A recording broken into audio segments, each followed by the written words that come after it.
Okay, we're going to start our lesson on geometric series and sequences. I think I'm going to break this video into two separate videos just so it doesn't get too lengthy. These notes are a little bit longer. So geometric sequence is a sequence in which the common ratio between the consecutive terms is constant. We're going to call it R in this case. So for arithmetic it's D, for geometric it is R. First things first, we just want to determine if the sequence that we're looking at is arithmetic, geometric, or neither in nature. So let's take a look at what we have here. Again, if you have this kind of formula, what you need to do is figure out a couple of terms. A sub 1, if I put 1 in there, would get us negative 5. A sub 2, if we put 2 in there, would get us negative 1.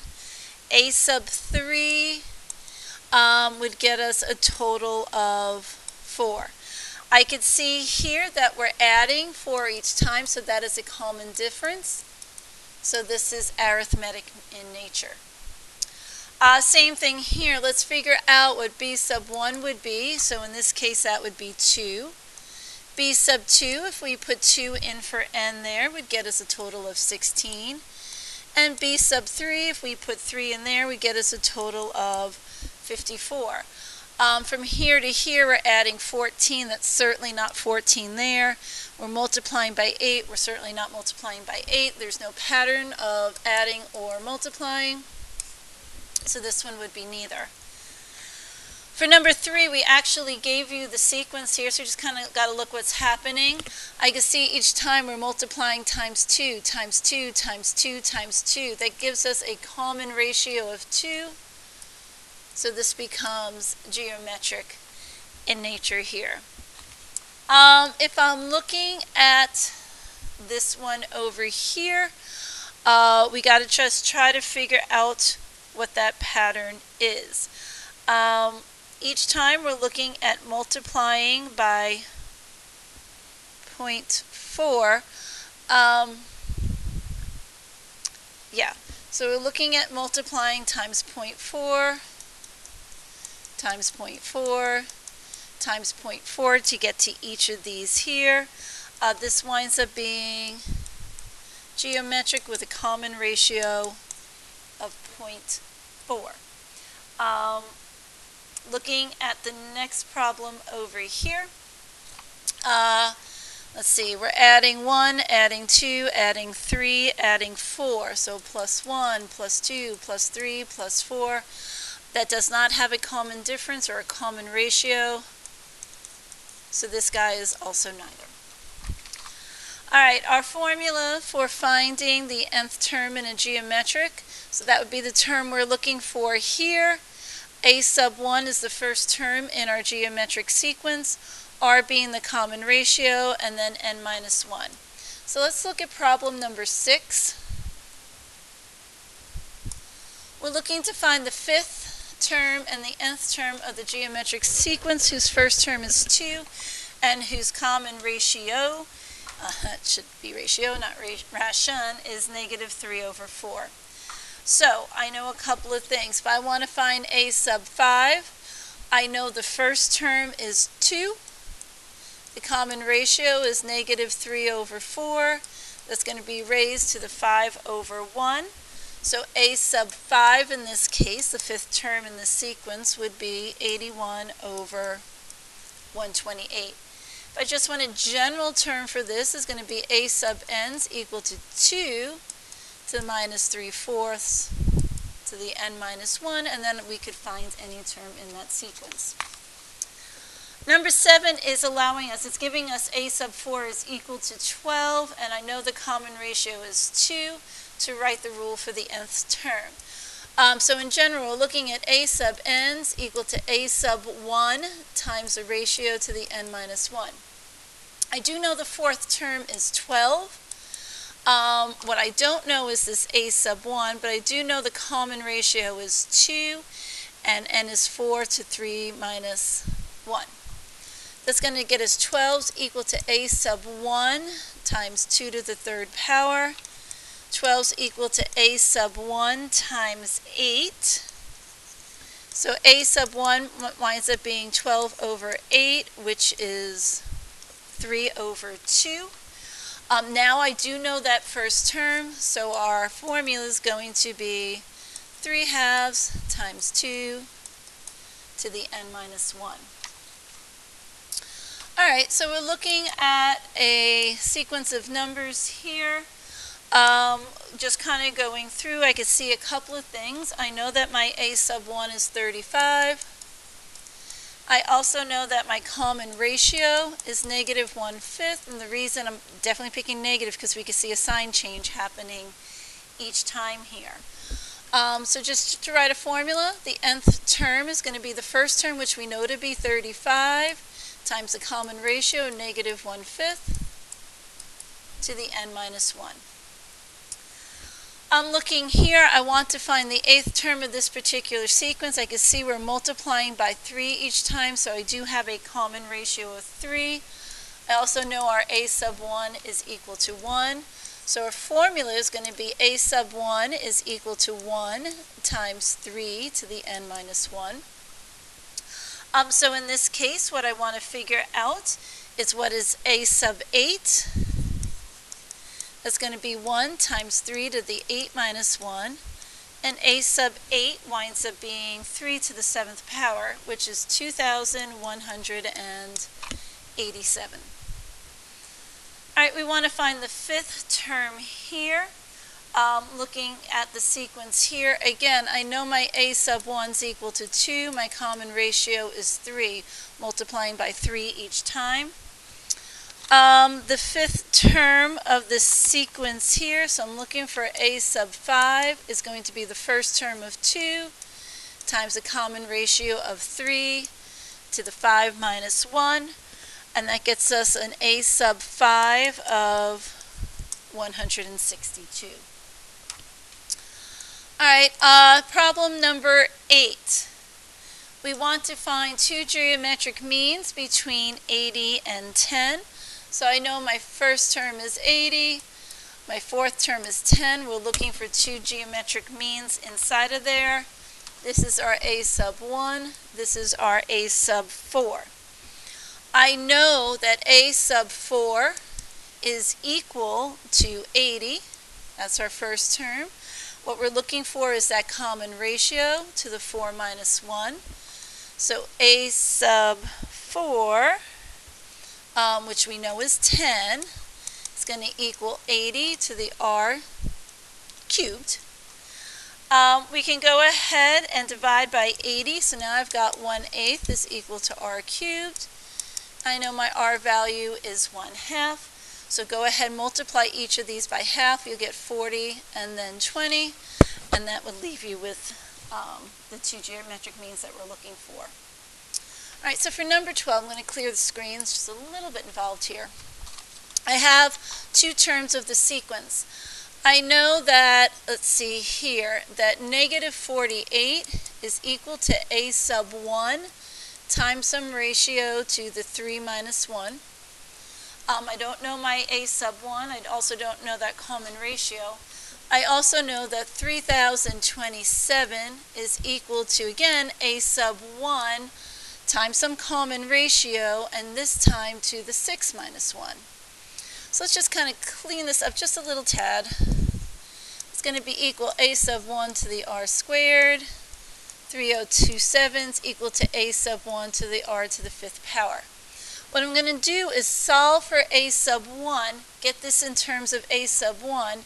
So I know a sub 1 is equal to negative 48 divided by r squared, just dividing each side here by r squared. I can now substitute out this a minus 1 with this piece over here. It's just going to slide right in there. So now I have 3027 is equal to 48 over r squared times r to the 5th. Cleaning this up, we have 3027 is equal to 48 times r cubed. Dividing through by 48, so we are going to get negative 48, excuse me. We are going to get over here, r cubed is equal to negative 64, and we find our r value to be negative 4. Now we can figure out what our a sub 1 is by going over here. A sub 1 is going to be negative 48 over negative 4 squared. So we do find that our a sub 1 is going to turn out to be negative 3. Now that I have all those pieces of information, I can go ahead and get the formula. Our a sub 1 is negative 3, our r term's negative 4 to the n minus 1. We can also sum up these terms. We can talk about a partial sum of a geometric sequence, or a finite. A piece of it is equal to this formula here. Again, sum is designated by the letter S, and is how many terms we are subbing. A sub 1 would be the first term, r is the common ratio, n is the number of terms in our sequence. So if I want to find over here the sum of things, I know I first need to figure out what my a sub 1 is. In this case, if I were to put 1 in here, we would get 3. And I'm looking to find the sum of the first 6 terms. So S of 6 is going to be the first term, which we know is 3. We've got to figure out what that common ratio is. And the common ratio in this case is 1/4. So this is really 1/4, well, we could rewrite this 3 as times 3 over 1 to the 4k. So our common ratio there is that 1/4. So it's going to be 1 minus 1/4, that piece there alone, raised to the 6th power, all over 1 minus 1/4. Just be careful with your calculator, folks. This is going to sum up to be 4095 over 4096. All right, number 14, we want to sum up the first 7 terms here. It's nice, now I kind of know that my a sub 1 is equal to 1. I didn't have to figure that out from the summation formula. I also know that my r value is equal to negative 0.8. And again, when it's negative, we can see the sign change happening here. So I want to sum the first 7 terms. It's going to equal 1 from the first term. It's going to be 1 minus negative 0.8, all raised to the 7th power, all over 1 minus negative 0.8. Over here, again, it's calculator work at this point. The sum of the first 7 terms turns out to be 0.672064. All right, let's take a look at number 15. We want to find the sum of the first n terms of the sequence. In this case, I do know we're looking at a total of 15 terms here. I do need to just figure out what that first term is going to be. So our a sub 1, if I were to put 1 in for k over there, would be 4 times 3 to the 0 power, which is 4 times 1, which is just 4. So the sum of the first 15 terms, and I know there's a total of 15 terms from that piece there, is the first term. The common ratio in this case is going to be 3. So it's going to be 1 minus 3 to the 15th, all over 1 minus 3, giving us a really big number here. So the sum of the first 15 terms is going to be 28,697,812. Okay, so what we're looking for here, again, is to sum up these terms. I know my a sub 1 is equal to 1/2. I know that my common ratio is 1/2, just multiplying by 1/2 here. So what I am looking for is S sub n, so just ending at so many terms here, is going to be the first term of 1/2, 1 minus 1/2 raised to the n, all over 1 minus 1/2. Just trying to clean this up a little bit. We're going to get 1/2 is equal to 1 minus 1/2 to the n. That is going to be all over 1/2. We can go ahead at this point, multiply both top and bottom by 2 to get rid of this guy here.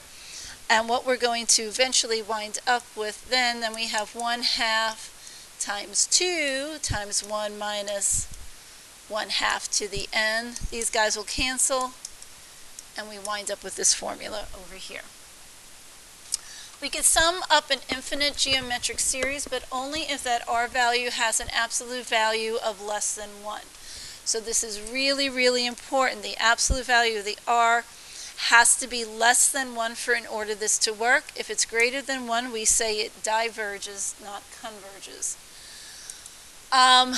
So if we're looking at the sum of this infinite series here, this formula is a little bit easier to work with than the last one.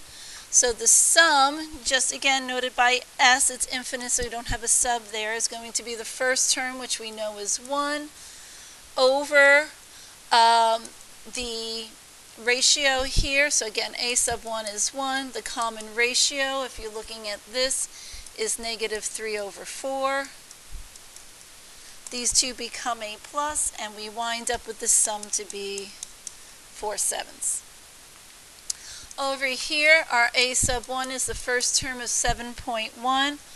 Our r value is 2.5. This is bigger than 1, so it's greater than 1. This will not sum, so you're going to say that it diverges. We can only add if each number gets smaller and smaller and smaller and smaller and smaller. For number 18, what we are looking at here is the summation here. We need to figure out what our a sub 1 is, which in this case is 7. I can see that my r value is equal to -3 over 2. The absolute value of this is also greater than 1, so this also diverges. We cannot get a sum here. And for our last problem for this video, we have, let's see, our a sub 1, if we put 1 in there, is going to give us 8. I do know that my r value is 1/3. 1/3 is less than 1, so this will converge. We are able to get an answer. So our sum is going to be the first term over 1 minus 1/3, and our sum winds up being a total of 12. Okay, we're going to stop the video here. I'll do the second part of the note on the next video.